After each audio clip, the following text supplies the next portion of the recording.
Welcome to BullTV, where we are bullish on Collierville and the Mid-South. I'm your host, David Pickler. BullTV is a monthly show that empowers, educates, and entertains while highlighting the people who inspire and deliver solutions for a stronger community. BullTV is presented by Pickler Companies and is proudly produced by the students of Collierville High School. We invite you to watch our show at www.bulltv.show, thebullnetwork.com, and CHS TV 19. New episodes air on the second Sunday of every month at 3 p.m. Central Time. On today's show, I sit down with Gene McGee, one of the owners of Hollywood Feed. Join us as we learn about Gene's mission to grow this nationwide pet supply store with both passion and purpose. In the show, we'll discuss how Hollywood Feed was started, why sustainability and locally sourced products are important to the business, and how this well-known brand gives back in a big way.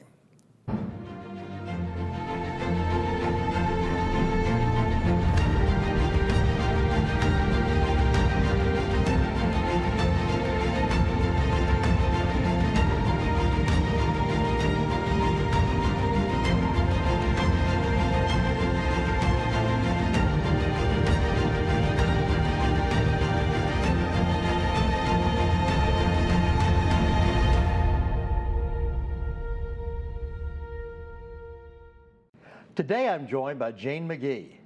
Gene and her husband Sean took over Hollywood Feed in 2006 when there were just 3 stores in the Memphis area.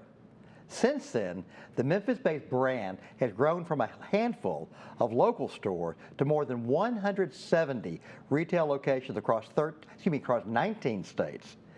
Gene has always had a heart for animals. In fact, in addition to many dogs and cats, they've had pets including pythons, turtles, and fish, to name a few. She is passionate about serving pets and their owners, as well as helping combat the pet overpopulation problem here in Memphis. One of their main goals is healthier pets with greater longevity and quality of life.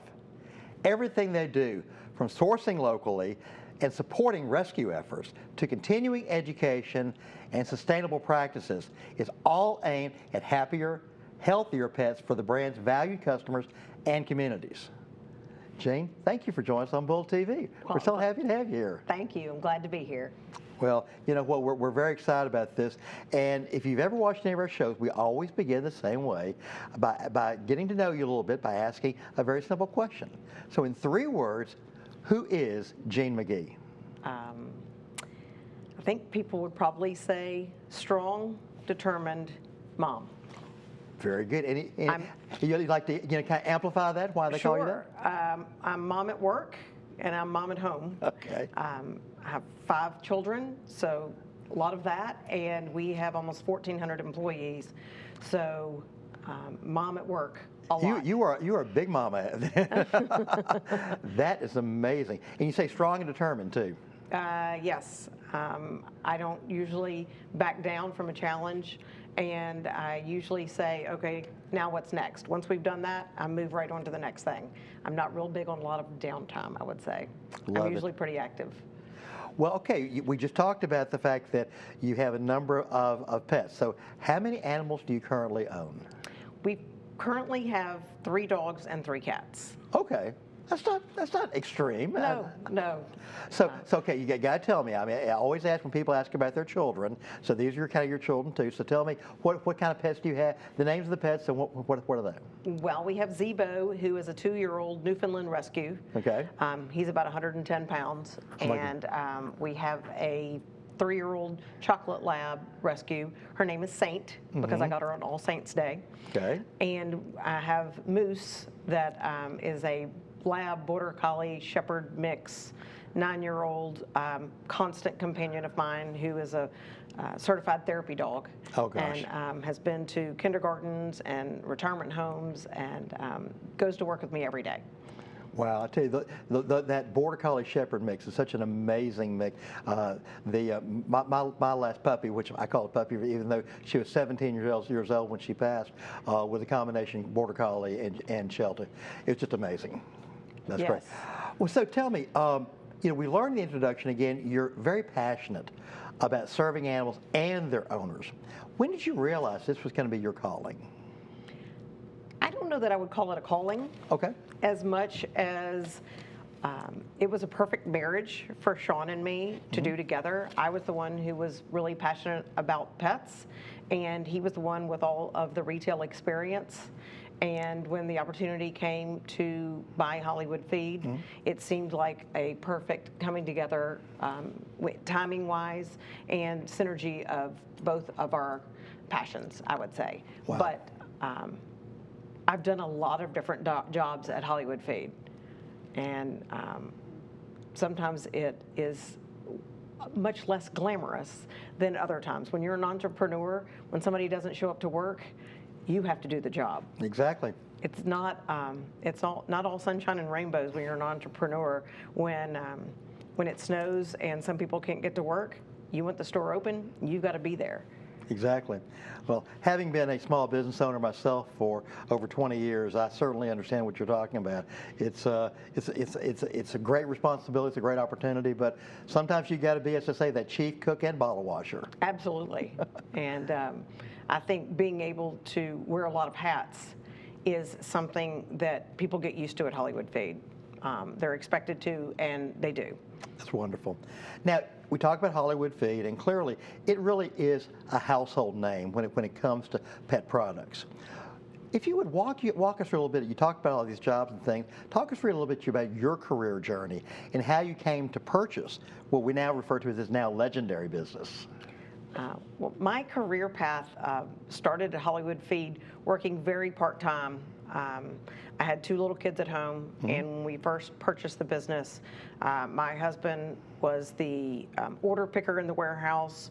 He would drive the trucks to the stores. He would deliver the product himself, and I would support sort of on the back end. Okay.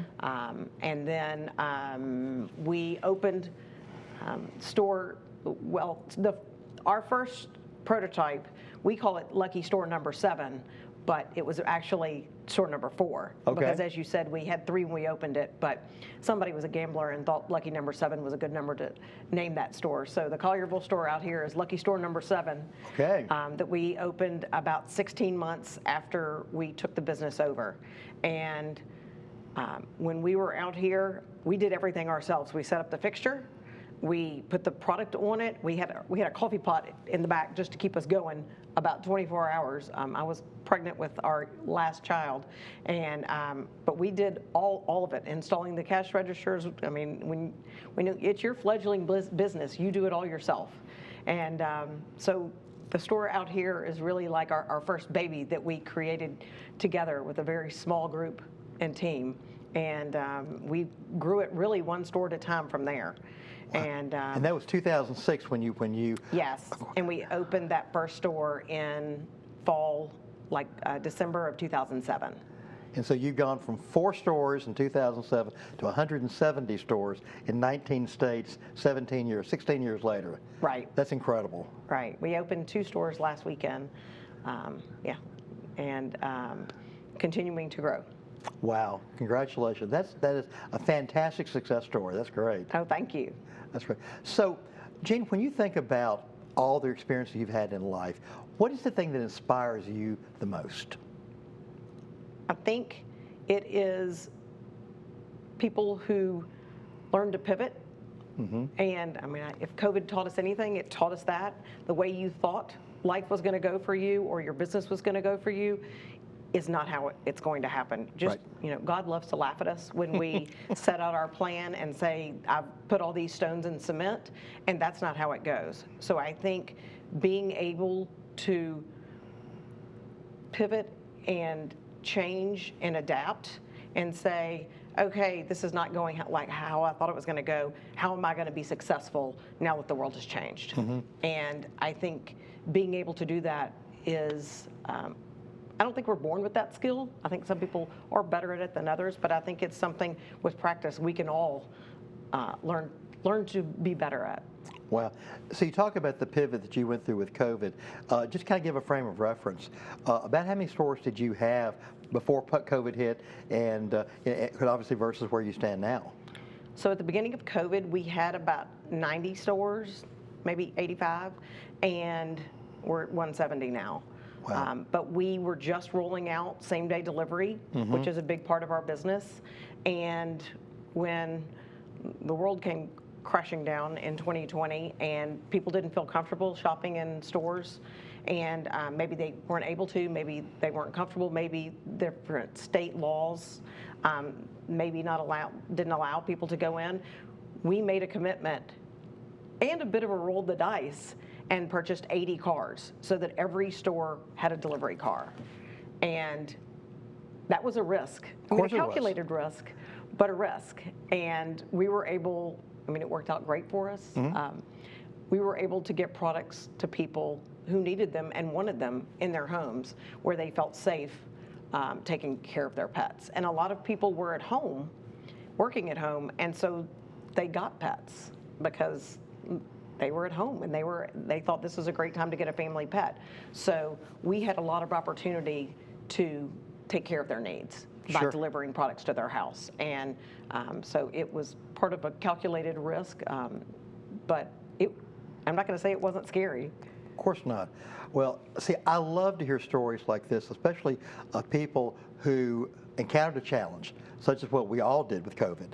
But I've seen so many different businesses, and I watched the different decisions that they made at the early days and during COVID, and how it's had a huge impact on the business, both positively and negatively. Sure. And there are very, very few brick and mortar retail stores across the country that have grown over the past 3 years. And so your story is really an American miracle almost, but obviously it sounded like a well-planned miracle. Yeah. Most miracles have a lot of planning that go behind them. Of course they do. Very few things are complete accidents. It's the old story, the overnight success that took 20 years to get there, right? Yes, that's exactly what we are. I love that. What would you say has been the proudest moment or moments in your life so far? Well, besides having my 3 children, I would say that one of the proudest moments as a business owner was when we somehow managed to get back into the country after being gone spring break 2020, and the world stopped on a dime, and our shipping business went from this to quadrupling overnight. And we only had about 3 people running our shipping department at the time. And so we landed in Memphis, and the next day, which happened to be my husband's birthday, all of the kids and I went out to the warehouse and packed and shipped boxes 10 hours a day for 2 weeks straight. And they picked product in the warehouse, they helped pack and ship it, they loaded boxes onto the FedEx trucks, and as a family, that was, I think, one of the proudest moments, watching my kids jump in and get absolutely exhausted with the rest of us. I mean, 10 hours a day packing and shipping 35 pounds of dog food all day long.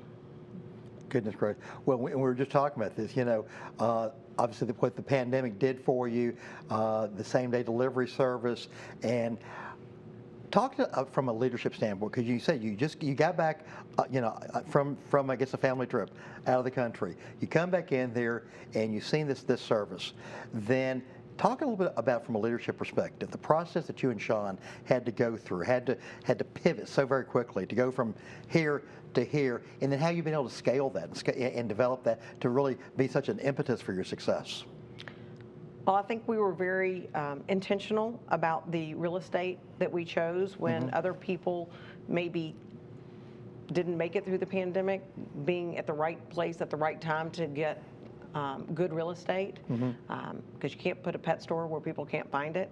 And having the investors that we have gave us the capital to go ahead and sign lease agreements to open stores in A-tier real estate. And so part of it is having great partners, but the other part is jumping on those great real estate properties that became available. There were weekly meetings that we had as a leadership team about, well, what do we do? Store in Texas had to close because somebody got COVID, and the whole staff was was exposed and we have to close that store. How do we notify the customers? How do we make sure that they can go to the next closest store? And making sure we could deliver product from another store to those customers. Right. So it was really putting together a plan every week. And sometimes you think you have the plan and then you show up and you say, oh gosh, well this doesn't work for this area this week. So being really nimble and also having people who are willing to say, I can go work in that area. We've had to close 2 stores because everybody was exposed. And so a team from Memphis would go to Charlotte, North Carolina and run the stores. 2 of my daughters, along with another mother-daughter team, kept our Cordova store here in business the week of Christmas because the whole staff was exposed. And so 2 of my daughters and I, along with the store manager and her daughter, it was like 2 mother-daughter teams, worked in the store for about 10 days straight and kept the store open and took care of the customers the week of Christmas. So wow. As a business owner, you got to be willing to do those maybe inconvenient tasks. Well, absolutely. But I'm also intrigued as you've been developing out this program, and as you've expanded now into 19 states, because so I'm assuming that when you took over the business, you talked about the role your husband had working in the warehouse. I'm assuming that you probably had one warehouse to service those 3 or then later 4 stores. How many warehouses do you now operate? We have one warehouse in Memphis, Tennessee. Okay. That services 175 stores. Oh my goodness. And we have 32, I think, tractor trailers that run from Memphis to the various markets 7 days a week. Okay. So Fred Smith, we have a new version, of logistical miracles here. That's phenomenal. So what, in terms of the 19 states, what would be the state that would be furthest away from the Memphis warehouse? Pennsylvania is probably the state that is farther from Memphis than any of the others. Okay. I would say, and we have 3 stores in Pennsylvania. Really fantastic. That's just amazing. So Jane, as a leader, what values are the most important for you? Loyalty is really big. And you may not be the best at your job. Mm-hmm. You may not be the one who came in with the most experience, but our loyal people are the ones who run to the fire. When something goes wrong, they're the ones who say, I'll go help them out. It's Christmas. They're understaffed. Send me. Mm-hmm. Loyalty goes a long way. And I think we value it so much and recognize it that the people who are successful at Hollywood Feed have been loyal throughout the difficult times and good times. Right. That's fantastic. That's a very important thing. Now, you've also launched something which I love. It's called Hollywood Feed University, which provides as a free online resource for your pet owners. So tell a little bit to our audience what it would be the experience that someone would have if they went to Hollywood Feed University. Well, the nice thing is they can do it from their sofa. Okay. And they would just log on to Hollywood Feed University, and it's a free platform where you can sit and watch old classes, you can watch current classes. We have one next week about anything from joint pain to behavioral issues to skin problems, cardio issues, and you get to hear from veterinarians, behaviorists, formulators of products that will help with whatever your issue that your animal might be having without having to make a vet visit. So you don't have to wait in the waiting room. You just log on to Hollywood Feed University, and for free you can listen to a veterinary specialist in that area. We also offer special products and deals to people who go on Hollywood Feed University. Maybe they're recommending a product, and if you want to try it out, we would offer you a coupon to try it out if you've been to the information session. And then if you, of course, with the Hollywood Feed promise, if you or your pet doesn't like it, you simply return it for a full refund, and we then donate all returned food to rescue groups across the country. Wow, that's amazing. So I'm intrigued as you're building out the content for the Hollywood Feed University. Where are you getting your content? Are you developing it yourself, or are you outsourcing, bringing that in from other organizations? How are you doing that? We really concentrate on the biggest issues people have with their pets. Right. And then we go to the vet experts. So they're not Hollywood Feed employees. Okay. They're. But you're creating your own content then? Yes, yes. Okay, So well- we'll have a vet come in, and he will or she will speak about joint issues in old dogs and how you can help prevent it. Wow. To be proactive. That's fantastic. Well, again, that's another business, if you would, creating all that content and having that fresh for all your customers. That's wonderful. We've talked several times about the expansion of how you've grown now to 170 stores in 19 states. But one of the things that all small business owners have fears about is as they begin to expand, how do you maintain the culture? How do you maintain the quality? How do you keep that original vision and purpose intact as you're getting in 3 stores in Pennsylvania and across 19 states? How do you create that sense of purpose that stays consistent with what was the original design that you guys had when you first bought Hollywood Feed? I think you have to be very intentional. You can't just say you're going to do it. You have to put a plan together about how to carry your culture out to the nether regions. And one thing we do is 2 to 3 times a year, we bring our store managers in from all 170 stores to Memphis to experience our barbecue, to experience Memphis. Okay. We're going to a Redbirds game, I think not next week, but the week after. Our managers are coming. We're taking them on a riverboat cruise. We're taking them to a Redbirds game just so they can experience Memphis and spend some time getting to know one another, so that if a new store manager has issues come up or opportunities, that they can reach out to a more experienced store manager, maybe in the neighboring market, who can really help them. We break out into sessions with all of those store managers, because you can't have a meeting with 170 people and feel like everybody gets to know each other. But we break out those groups so that there are maybe 30 people in a room who really can talk about what it's like as a new store manager or a young store, and what problems they face versus a store that might be 12 years old. What are the issues they face? And really helping them out to reach out to the other managers and form a community. We always say we're family.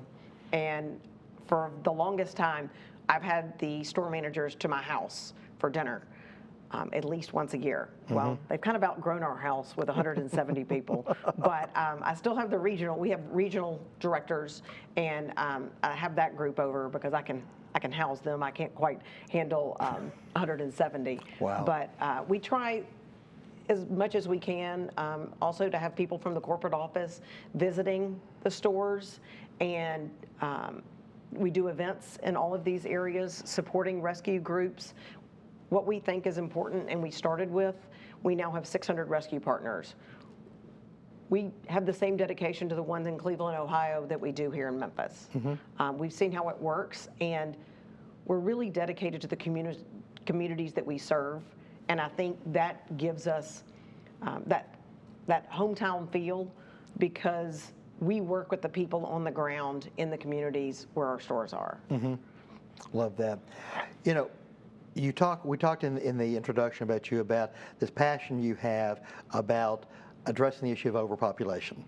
And you've talked an awful lot about the shelter and the rescue and things of that nature. Talk a little bit about pet shelters and how you believe that we can diminish the need for these pet shelters.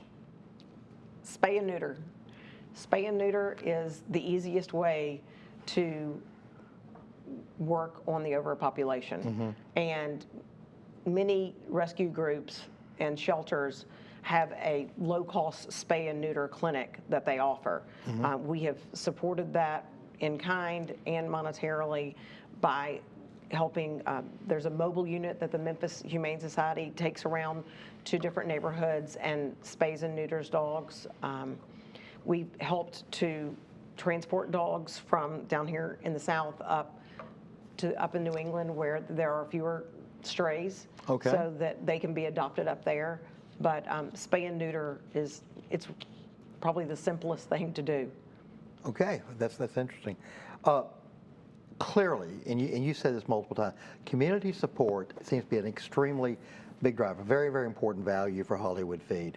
You talked about sponsoring the dog parks, donating goods, assisting, again, with shelter. Why is this type of civic engagement and civic involvement so important to you? I think it's what we started out as a principle of our business, is giving back to the communities that we serve. And the rescue partners, they're doing the work. They're the heart of that. And they're the ones on the ground. Yeah. Doing the not pretty, not fun stuff of picking up dogs that nobody wants maybe, and trying to find homes for them. And it's the right thing to do to support the rescue groups, which is why we have events in our stores almost every weekend, giving them a place to come and show the dogs so that they can be adopted. In Collierville here, Lucra, the cat adoption group, sets up here about once a month, and then the cats can be adopted and find homes. Well, like I said, I'm working on getting my wife to go ahead and adopt her pet. She lost hers recently, and you know, we talk about how pets are such a huge part of our families, and when you lose one, I mean, there's a long period of grieving. There is. And yes. you got to find, you know, and I want to be a supportive husband, but I also know she loves her cats, and so we just got to find the right time to do that. You know, Jane, there's so many cool things about what Hollywood Feed does. I love the fact that you have your own line of American-made items, but you also really focus on the whole issue of sustainability, which seems to be a bit of a buzzword, but it seems like you guys really take it seriously. So why are these two tent posts so important to you in the success of Hollywood Feeds? It's all about creating jobs. Okay. And the best way to create jobs in the communities that we serve is to buy products there. And in Mississippi, where we make all of our dog beds, we use the scraps from the dog bed fabric to make collars and leashes. It's the right thing to do for the planet. Sure. But we're also creating more jobs right there in Mississippi for people not only to make dog beds, but also to make collars and leashes. And as an American, I think it's our duty to create as many jobs as we can instead of sending them over to China or wherever. Love it, love it. Now, another thing that you talk about, which I think is so very important when you talk about your goal of healthier plants, but also with greater longevity and greater quality of life. So, sounds great, but how does the team at Hollywood Feed really work to accomplish this? People call us, email us, send us pigeon notes, however they can, to say, hey, buy my product. But we go through a long process before we decide to put something on our shelves. We try it, we test it, we send it out to be tested, whatever we feel like we need to do to test the validity of that product. We have trials at our corporate office all the time for, hey, somebody wants us to try this new food, they claim it will do this. Who has a dog that has this issue? And we'll try it out. We don't put things on the shelf that we haven't tried ourselves. And our employees receive a lot of free product every month from our vendors so that they can try it. So when you come in with your new cat and say, hey, I've got a cat that has hairball issues, somebody in that store there in Collierville can tell you, well, I've tried this product, my cat uses it, and it really helped. And they're not just saying that, they actually have, because our vendors partner with us to make it possible for all of our employees to try as many products as possible. Perfect. That's great. Well, and again, part of the success you guys have had, I mean, you've received some wonderful national recognition. I mean, organizations like Newsweek, many other outlets. And what does this recognition mean to you, and how has it impacted, you know, your operations at Hollywood Feed? I don't know that it has. Okay. I mean, it's always nice to get a pat on the back and recognition, but that's not why we do what we do. Our mission is do what's right by the employee, do what's right by the pet, do what's right by the company. That's our mission. Yep. And it doesn't really change whether we have a lot of accolades or not. Well, you know what? I've always believed that recognition is it's just what happens when you're doing the right thing. Sure. And, Absolutely. and just you have a very clear focus, a laser focus, I would say, on your mission. I think that's what's really most important. I think you've already talked about this question, and we can move on if you want to discuss further. But what would you say has been the biggest obstacle that you've overcome as a business owner? There have been about 400, if I get, yeah. Okay. As a Well, business owner, you need to cover about the first 399. yeah. No, just teasing. I mean, in the beginning is, are we going to be able to make payroll? And what are we going to do when the truck breaks down? And how do we get product to the stores? And what are we going to do when our store was hit by a tornado and the roof flooded? There are challenges every day as a business owner, and just taking them one by one and meeting them head on and saying, okay, this is not going to stop me. Failure's not an option, so how do we fix it and move on? Well, you got to have that can-do attitude, don't you? Yes. So, what is your vision of where you see Hollywood Feeds in 10 years? We always laugh around the office, and we've always said the goal has always been world domination. World domination, okay. I like that. So what We aim low. So what does global domination look like to Jane McGee? A lot of stores. A lot of stores. More stores. More stores, more trucks, and more robots in the warehouse. more robots in the warehouse. So how many square feet do you have in your warehouse now? It's about 300,000 square feet. Wow. Yeah. And I would imagine as we achieve that global domination, then we'll have to eventually have satellites with Hollywood Feed warehouses in them, right? Right. Okay. Oh, that's fantastic. So what does success look like for you personally?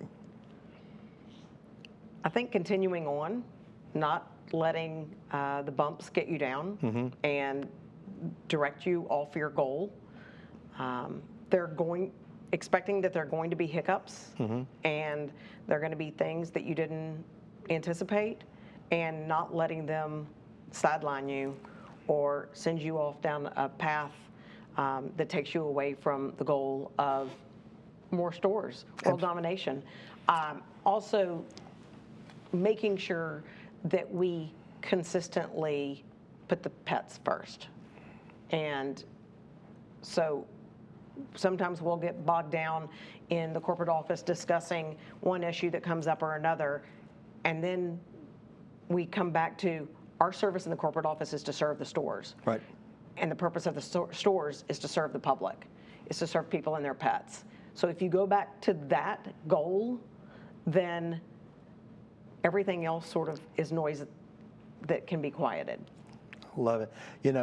You talk about global domination, you talk about success, and I just had this thought flash into my head that I really want to be invited to when we finally have the opening of the Hollywood Feed store in Hollywood, California, with the red carpet, with the pets all coming in there, with all the lights and everything. We need to see that. Okay, all right, I'll let you know. Okay, fair enough.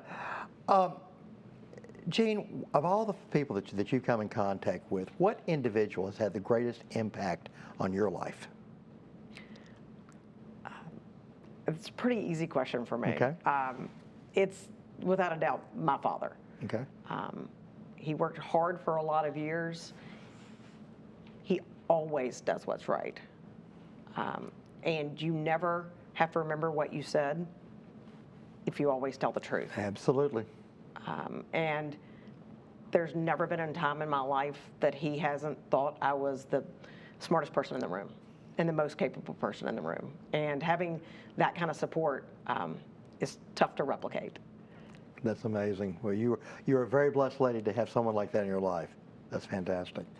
Now, we are here filming inside of this wonderful Collierville High School, and we have these absolutely amazing students here working with us. What message would you have for the students at Collierville High School when it comes to leadership, and maybe even for entrepreneurship as well? Entrepreneurship is not for the weak. There is no perfect job. There are days, no matter what job you have, there are things that you have to do that you don't like. And not every day is butterflies and rainbows. Some days it rains. Yeah. And you have to work outside. So I think being an entrepreneur, you just have to be ready to face all of those challenges. I think that sometimes kids today think there is a perfect job or a perfect house or a perfect, but none of it's perfect. No. It's all a work in progress. And sometimes it just requires you to put one foot, some days it's just about finishing that day and getting one foot in front of the other, but continuing to move on and not letting yourself get derailed by whatever obstacle comes at you. That's very important. Just keep on keeping on. Yes. Got to do it. So many, many years from now, when you look back and reflect upon your career, what would you hope to be your legacy? All of the people that we have developed along the way and helped buy their first house, buy their second house, and advance their own career, do things that they didn't think were possible, seeing people in positions that they never thought they would have the opportunity to have, I think, is the most fulfilling part of leading a company, is all the people that do it with you. Well, obviously, you've had a chance to change an awful lot of life with those 170 stores and all the people that you've allowed to begin to develop their own dreams and fulfill those dreams. And that's wonderful. Well, I really appreciate you joining us today, because there's an awful lot of people who, they certainly are familiar with Hollywood Feed, and many, many, many people in this community are customers of Hollywood Feed. But a lot of people don't realize the national footprint, the global domination that you're building. But this really is a success story that really, that lucky number 7 store opened here in Collierville. And we're just so proud of what you're doing and what you and Sean are doing as you're achieving your dreams, but you're also helping empower dreams for so many other people. You're doing incredible things for the community, for both pets and their owners. I loved hearing about the Hollywood Feed University. There's so much that I think people can learn from that. So as you continue to grow, as you continue to move towards that global domination, then and building that brand all across the United States, then we're very proud that you're right here in Collierville. Well, and God bless you. So thank you. We're glad to have Appreciate you. it. We're glad to be here in Collierville, and we just finished our second expansion of the Collierville store here, and we're pretty proud of it. I think it's about the 3rd largest store that we have. Wow, that's fantastic. Okay, well, we're gonna do the. I think we're good. We'll go to the intro.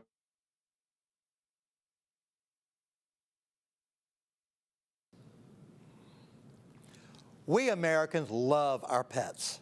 You might even say that we have a national obsession about our best friends from the animal kingdom.